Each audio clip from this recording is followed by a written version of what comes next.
မျက်မမြင်ပေတင်စရာဘဘဝံကသည်ငယ်စဉ်ကပင်သူမအားမုန်တိုင်းတစ်ခုကြောင့်ကောင်းကင်သို့လွင့်ဆင်သွားကမြေပြင်ပေါ်သို့လဲကျသွားခဲ့ကြောင်းအခိုင်အမာဆိုခဲ့သည်သို့သောယင်းအတွက်လဲလှယ်ခြင်းသည်သူမသည်ထူးခြားခြားအနာဂတ်ကိုမြင်နိုင်စွမ်းရှိခဲ့သည်ဟုသူမကဆိုသည်ထိုအချိန်မှစ၍သူမသည်သူမဘဝဆုံးခန်းတိုင်အောင်အမျိုးမျိုးသောအနာဂတ်ဖြစ်ရများကိုကြိုတင်ဟောကိန်းထုတ်ခဲ့ပြီး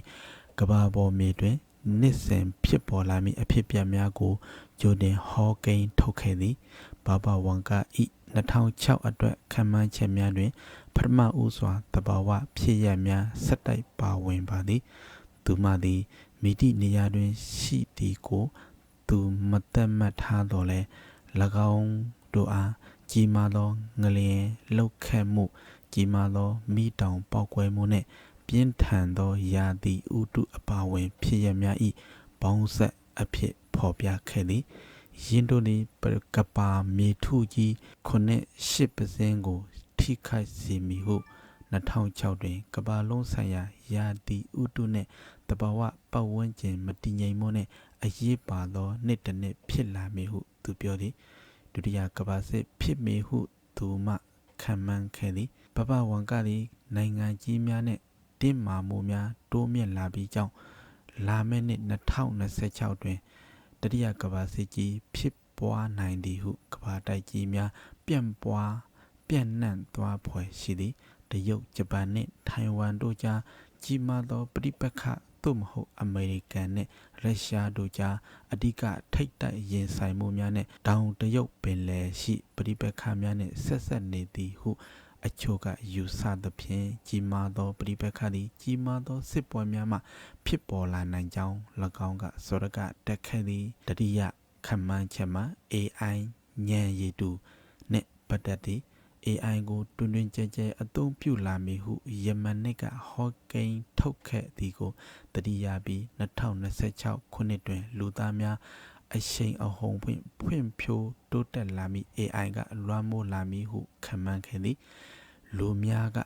၎င်းကိုထိန်းချုပ်နိုင်စွမ်းမရှိတော့သည့်တိုင်အောင် AI သည်လူသားများထံ၎င်း၏ဩဇာလွှမ်းမိုးမှုကိုကြောက်မက်ဖွယ်အဆင့်အထိပြန်လည်ရရှိလာကထိန်းချုပ်မရသည်နှင့်မရှိမဖြစ်လာသည်လူတော်တော်များများကသူတို့ကြုံတွေ့ခဲ့ရတဲ့သတင်းတွေကို AI ကိုသုံးပြီးကိုယ့်အသက်ကိုသက်ဖို့စဉ်းစားကြသည်စရုပ်ထအချက်မှာပြင်ပသက်ရှိများရောက်ရှိလာခြင်းဖြစ်သည်သင်မှတ်မိပါက2025ခုနှစ်တွင်ပပဝံကသည်လူသားများပြင်ပမှတတဝါများနှင့်ရင်ဆိုင်ရမည်ဟု